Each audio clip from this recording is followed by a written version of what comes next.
The Day Empaths Stop Caring by Carl Jung.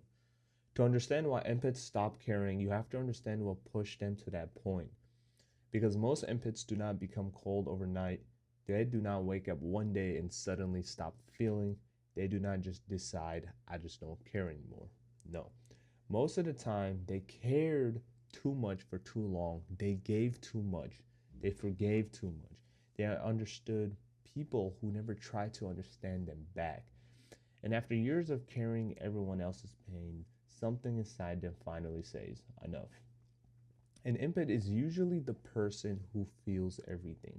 They walk into a room and they feel the mood before anyone says a word. They can tell when someone is upset. They can tell when someone is hiding pain. They can tell when something feels off. And because they can feel so deeply, people start depending on them. Family members bring them problems. Friends use them like a therapist.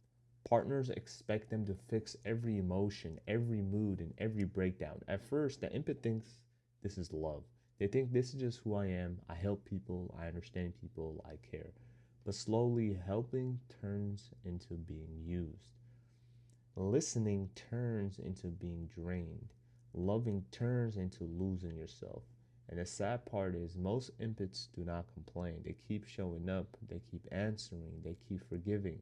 They keep trying to see the good in people, even when those people keep hurting them. A lot of empaths were trained like this since they were young. They were praised for being calm, praised for being mature, praised for keeping the peace, praised for understanding everyone else. So they learned to hide their own pain. They learned to smile when they were tired. They learned to say it is okay even when it was not okay. They learned that being a good person meant putting themselves last. But deep down, their mind was keeping records. Every betrayal, every lie, every time someone used their kindness, every time they ignored their gut feeling, every time they stayed quiet just to keep peace. The infants may forgive, but their soul remembers.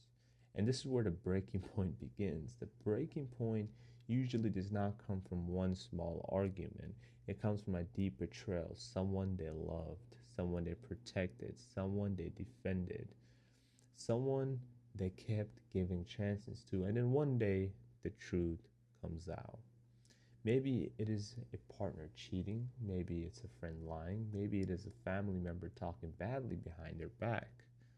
Maybe it is someone they helped for years, turning around and treating them like they were nothing.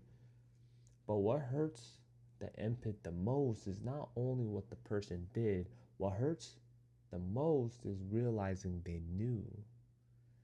Their gut feeling warned them, their intuition told them, their body felt something was wrong, but they ignored it. They made excuses. They said, maybe I am overthinking. They said, maybe they did not mean it. They said, maybe they will change. And that is the pain that hits the deepest because now the empath sees the truth. They were not only betrayed by someone else, they were also betrayed by themselves by staying too long. That realization changes them. Not in a loud way, not in a dramatic way. They do not always scream. They do not always argue. They do not always explain. Sometimes they just go quiet. And the quiet is different. It is not weakness. It is not sadness. It is clarity. For the first time, they see people exactly how they are, not how they hoped they would be, not how they imagined they would become, not the version they kept trying to save. They see the truth. And once an empath sees the truth clearly, they cannot unsee it. This is when people say you change, but the empath did not become evil, they became awake. They stopped doing emotional work for people who never appreciated. They stopped managing everyone's feelings.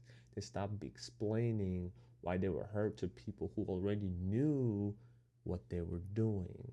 They stopped begging for basic respect. They stopped running after people who only became or who only came around them when they needed something.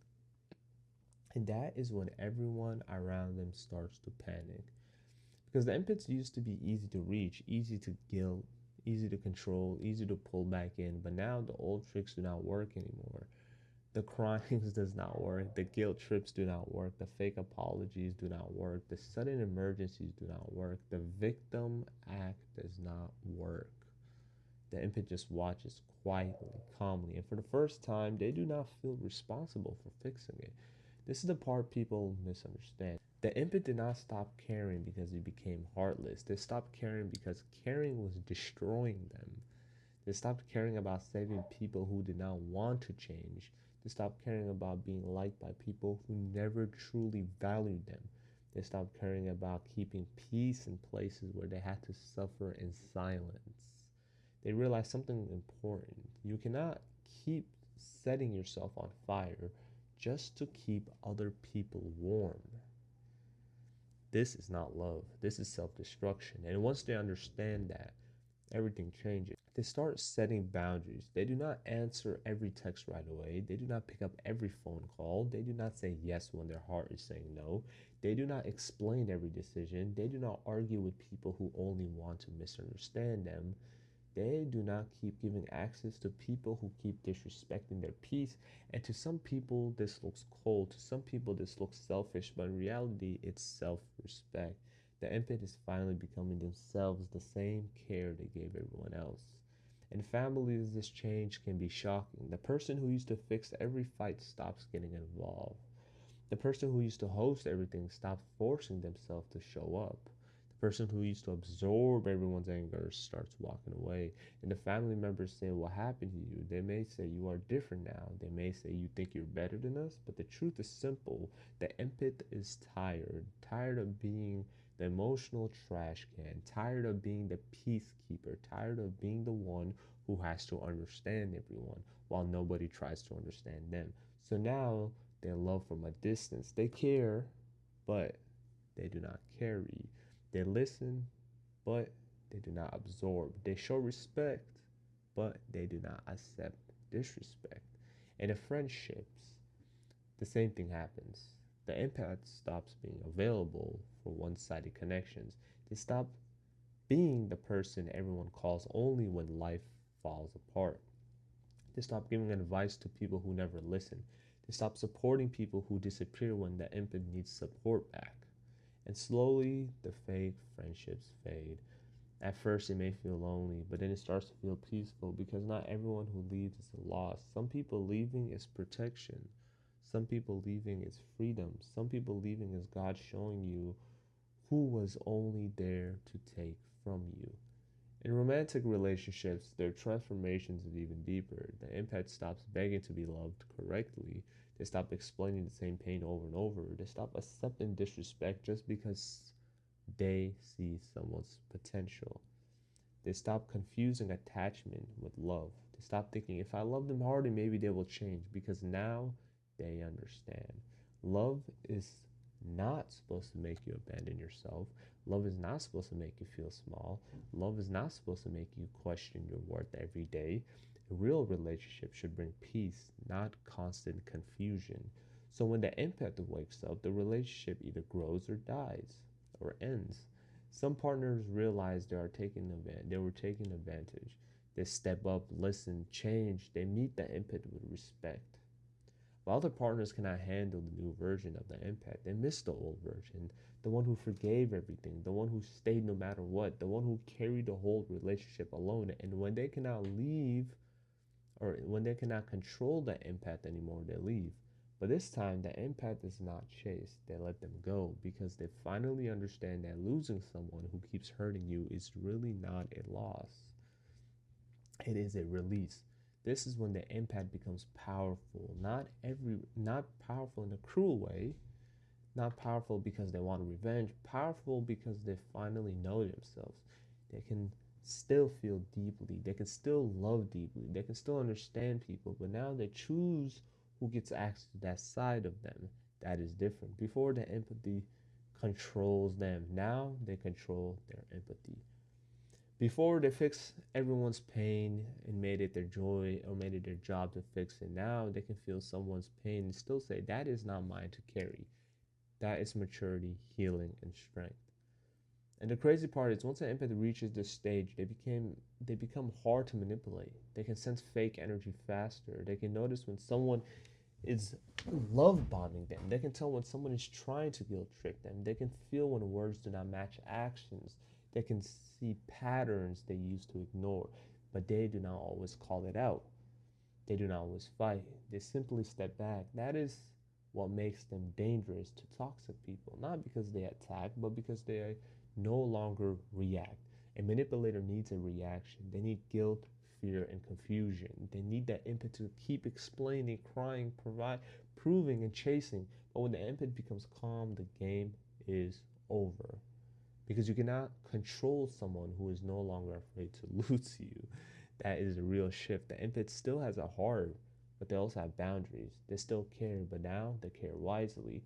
They still love, but now they love themselves too. And that changes everything. Their home becomes peaceful, their time becomes valuable, their energy becomes protected. They stop letting everyone walk in their life and take whatever they want. They become careful with who they trust, careful with who they give time to, careful with who they let close. And that is not being bitter, that is learning. When you have been hurt enough, you stop giving everyone the benefit of the doubt. You start paying attention to patterns. You start watching actions. You start listening to your body. You start trusting your gut. And the people who are real will understand your boundaries. And the people who are only using you will be offended by them. This is how you know, because boundaries do not push away the right people, they only expose the wrong ones. So when people say the empath stopped caring, they are not telling the truth. The empath did not stop caring about love. They stopped caring about drama. They stopped caring about the toxic cycle. They stopped caring about being chosen by people who keep hurting them. They stopped caring about providing or proving their worth to people who were committed to misunderstanding them. They stopped caring about saving everyone else while losing themselves. And that is not the end of the empath. That is the beginning of peace, self respect, real love. Because real love does not require you to disappear. Real love does not ask you to destroy yourself. Real love does not make you feel guilty for having needs. The awakened empath finally understands their sensitivity is not a weakness, it is a gift, but not everyone deserves access to that gift. Their energy is valuable, their peace matters, their heart deserves protection. And anyone who cannot respect that does not belong close to them. So, no, the empath does not become cold, they become clear. They did not become heartless, they became wise. They did not stop loving, they finally learned to love themselves. And sometimes that is the most powerful awaken of all. And if you guys want to learn more, just go to suyu.org. We have categories about money, business, AI, mindset, communication, every single thing possible. Over 500 ebooks, video courses, audio courses, every single thing possible. Depending on the time you're watching this, you can either get a free day trial or you're going to be getting a $5 monthly subscription to access every single thing. Catch you guys in the next video.